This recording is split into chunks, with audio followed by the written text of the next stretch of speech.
আসসালামু আলাইকুম। হঠাৎ করে লাইভে আসলাম। কে কোথায় থেকে দেখছেন অবশ্যই জানাবেন। ইতিমধ্যে আমাদের লাইভে একজনকে আমরা সংযুক্ত করব।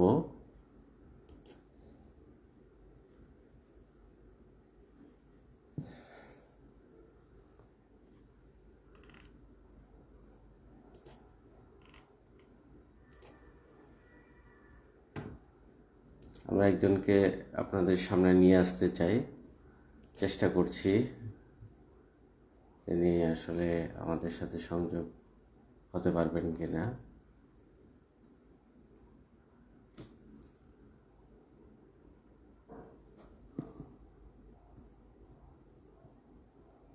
আমরা তাকে সংযোগ করার চেষ্টা করছি।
আসসালামু আলাইকুম।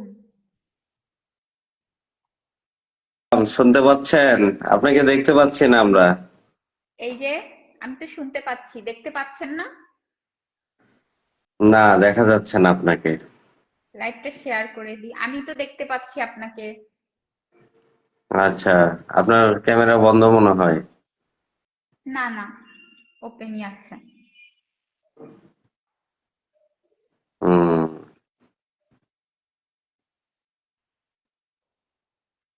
লাইভটা শেয়ার দিয়েছি। এবার দেখা যাচ্ছে?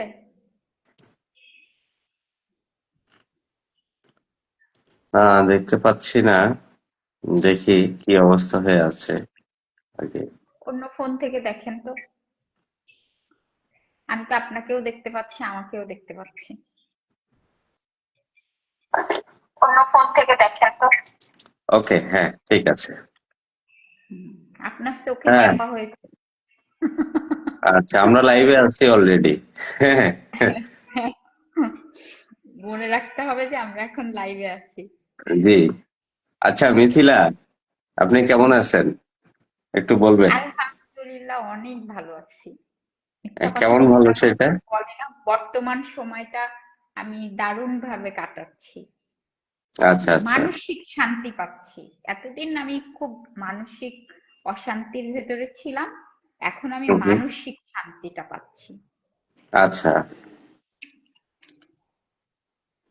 আর শুনলাম যে আপনি যে মামলাটা করেছিলেন আলমের বিরুদ্ধে, হুম।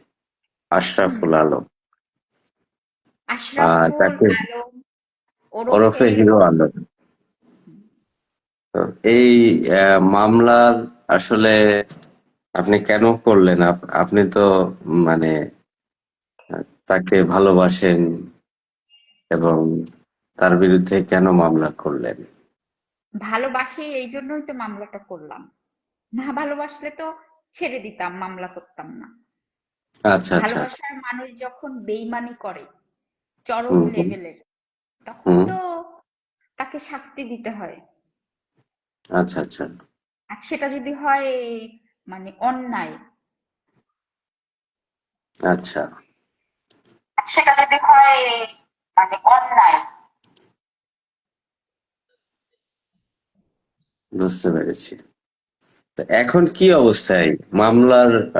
মানে ওয়ারেন্ট হয়েছে আমরা শুনেছি। তো হ্যাঁ, আমার তারপরে তো মামলাটা ওয়ারেন্ট হয়েছে। আজকে 9টা মাস পিবিআই তদন্ত হয়েছে। আমি মামলাটা যখন করি, আমি মেডিকেল রিপোর্ট নিয়ে আর কি, আমার যে ব্রণ হত্যা হয়েছিল ওটা নিয়ে আমি মামলাটা করি আর কি। হুম, তারপরে হচ্ছে আপনার করা হয়, আপনার 9 মাস পিবিআই তদন্ত হয়। এই 9 মাস জার্নিটা আমার জীবনে, মানে আমার এই যে আপনার, আমার ছোট থেকে এই পর্যন্ত বড় হওয়ার ভিতরে এই 9 মাসের জার্নিটা খুব চ্যালেঞ্জিং ছিল। কেমন, আশপাশের আচ্ছা। মানুষগুলো খুব, মানে আমার চারপাশের মানুষগুলো ছিল মূর্খ। তারা মনে করে কি একটা মামলা দিলাম, ধরে নিয়ে গেল, জামিন হয়ে গেল, বুঝতে পেরেছেন? তারা হচ্ছে মনে করে কি সবকিছু হচ্ছে বাংলা সিনেমা। মানে আচ্ছা। ওই যে আসে না, ফাঁসির আসামিকে যে বলে মহামান্য আদালত দৌড়ায় একজন আসে, এসে একটা কথা বলে, হুম, মনে হুম, করে কি বাংলা সিনেমা। এরা আসলে মানে এদেরকে তো মিডিয়ার মানুষ আমি মনেই করি না। কারণ মিডিয়ার মানুষ কি, আজকে একটা ফোন কিনলাম, একটা পেজ খুললাম, 2টা ইউটিউব চ্যানেল খুললাম, হয়ে গেলাম আমি মিডিয়ার মানুষ? নো। এরা হচ্ছে একেবারে জোকার, থার্ড ক্লাস মানুষ। আমার এই 9 মাসের জার্নিটা আমার জীবনে, মানে হুম, আমাকে খুব কষ্ট দিচ্ছে এই 9টা মাস। একটাই কারণে, যাদের যাদের নামে আমি মামলা, এরা অত্যন্ত মূর্খ, বোঝেই না। হ্যাঁ, কিছুই হয়নি, কিছুই হয়নি, প্রমাণ করতে পারবেন? আচ্ছা, মামলাটা দিয়েছি আমি কোর্টে, কোর্ট থেকে হুম, হুম, তদন্ত দিয়েছি পিবিআই তে। পিবিআই তদন্ত হুম, তো আর 2 দিনের তদন্ত না। তারা, আমি যে মামলায় যা যা আমি অ্যালিগেশন দিয়েছি, তারা সূক্ষ্মভাবে তদন্ত করেছে, করে তারপরে রিপোর্টটা জমা পড়ার পরে, রিপোর্টটা দেখে হুম, সঙ্গে সঙ্গে ওয়ারেন্ট দিয়ে দিছে। এখন সামনে আপনার হচ্ছে, এখনো পর্যন্ত তারা আমাকে অনেক চ্যালেঞ্জ দিচ্ছে। আমাকে 9টা মাস, 10টা মাস, 9 মাস পরে তদন্ত রিপোর্ট জমা পড়েছিল, 10 মাসের মাথায় কোর্ট ছিল। আরেকটা কথা মূর্খ কি বলে জানেন, এখান থেকে 5 মাস আগে কোর্ট দিছে ফেব্রুয়ারি 10 তারিখে। তখন কি জানে, ওই দিন তো আমার একার মামলা ছিল না, 10 তারিখে আরো অনেকের মামলা ছিল, রাইট? বলে কি, হুম। নির্বাচনের আগে কিভাবে এটা করতে পারে, তাহলে বুঝুন সে কোন দেশের মানে রাষ্ট্রপতি। যে নির্বাচনের 2 দিন আগে কোর্ট চলছে, তাহলে কোর্টের ডেট অনুযায়ী তো কার্যক্রম চলবে, তাই না? তার জন্য তো থেমে থাকবে না। আমার 10 তারিখে কোর্ট ছিল, আমরা তো জানতাম না যে 12 তারিখে নির্বাচন হবে, এটা কি আমরা কেউ জানতাম? ভালো কথা, এখনো পর্যন্ত বলছে কি হবে, নিজেই বলছে যে আমার মামলাটা কি দেওয়া, আমার মামলাটা হচ্ছে সে আমাকে, আমি তো তাকে বলেছি যে সে মৌলবি ডেকে আমার সঙ্গে প্রতারণামূলক ভাবে সংসার করেছে। সে এই বিয়েটা অস্বীকার করেছে, তাহলে কি হয়? বিয়েটা যদি সে অস্বীকার করে তাহলে এটা ধর্ষণ হয়ে যায়। কারণ প্রতারণামূলক ভাবে সে আমাকে হুজুর ডেকে